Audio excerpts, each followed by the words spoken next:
When the iPad 2 was released, there was very little in the way of competition in the tablet market. 2012 has however brought with it a huge amount of innovation from the tablet sphere, not least of all in the form of the Asus Transformer Prime and the Samsung Galaxy Note 10.1, challenging the new iPad head-on. But how do these three tablets compare? Starting with design, the Asus Transformer Prime manages to pull off stereotypically Apple levels of build and slimness, coupled with an innovative keyboard dock. On top of being great to use, the dock gives the tablet netbook functionality out of the box, additional battery life, and a USB and SD card slot. The new iPad builds upon the design of the iPad 2 with polish and panache. That said, it's heavy and lacks the originality or innovation of the Prime. It is nevertheless considerably richer than the altogether plasticky Samsung Galaxy Note 10.1, which comes in at third place. Moving on to the screen, and it's a different story. The new iPad's LCD display is breathtaking. Thanks to a pixel density of 264 and a truly rich, vibrant panel, the display looks immense. The Android tablets have longer screens, 10.1 inches, with an aspect ratio better suited to movies. However, neither are as sharp as the new iPad, with pixel densities of just 149. Of the two, the Super IPS Plus display on the Prime is far superior with better viewing angles and brightness levels. The iPad runs iOS 6. The Prime and Note 10.1 run Android. But which OS is better for tablets? Well, the iPad has greater app selection and a more intuitive interface. Complete with gesture support, it's a pleasure to use and the perfect companion for anyone who has an iPhone. Now, Android isn't as straightforward as iOS, and you have to look a little bit harder to get well-optimized tablet apps. That said, our two Android tablets pack some great features. Both run Android 4.0, Ice Cream Sandwich, though the Prime comes into its own thanks to the keyboard dock, making it the best of the bunch for on-the-go typing. It also packs a relatively stock version of Android, which will please purists. With the S Pen input and 1024 levels of pressure sensitivity, the Note 10.1 is a good choice for handwriting and illustrating. Samsung has included note-taking apps along with Photoshop, so it's ready to go out of the box. That said, Samsung's custom skin, TouchWiz, is heavy and it does slow Android down on occasion. In terms of multimedia, the Asus Transformer Prime has a lot to offer.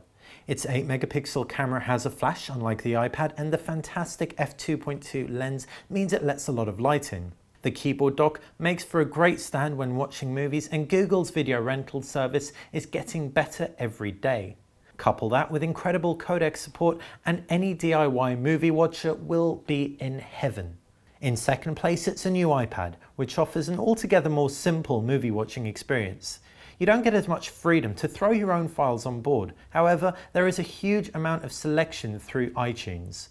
There's also a fantastic 5-megapixel camera on board. Placing in third place, it's the Samsung Galaxy Note 10.1. With the weakest 5-megapixel camera on test and screen, multimedia is good, just not exceptional. In its favour though, the front-facing speakers are a stroke of genius. The new iPad and Samsung Galaxy Note 10.1 are available in 3G and Wi-Fi variants. The Prime, just Wi-Fi. The iPad is available with fixed memory of either 16, 32 or 64 GB, as is the Note 10.1, though the Note 10.1 offers expandable storage via microSD card. The Transformer Prime comes with 32 GB and also offers expandable storage via microSD card, but it also packs a full-size SD card slot and a full-size USB port, opening you up to terabytes. The smoothest of all the tablets is the new iPad. Running Apple's dual-core A5X chip, it glides through the iOS at a steady frame rate and looks slick in the process. Games look good, although thanks to the high-resolution screen aren't always as graphically loaded as on the iPad 2. This might seem odd, but it's to ensure fluid gameplay from the dual-core processor. The Asus Transformer Prime is arguably our gaming king if you're happy with what Android has to offer. Performance is smooth from the quad-core NVIDIA Tegra 3 and gaming is rich. While the resolution isn't up to the new iPad, the tab is lighter and the longer aspect ratio gives you more room for on-screen controls either side. On paper, the Samsung Galaxy Note 10.1 has the potential to be amongst the most powerful tab in the mix, thanks to its quad-core Exynos processor. However, while games run well and the weight makes it ideal for gaming, the UI is so heavy that the user interface stutters, making this very powerful tablet feel clunky. Wrapping up with battery life, and the incredible Asus Transformer Prime wins outright thanks to its 10 hours of onboard battery with an additional 8 hours of battery found in the keyboard dock.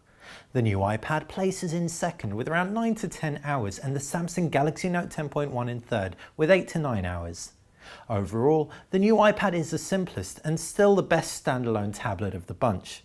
Anyone looking for a productivity tool on the go though should opt for the Transformer Prime with its truly competitive performance and killer keyboard dock. The Samsung Galaxy Note 10.1 is therefore only really a contender for anyone who enjoys illustration and handwriting on the move.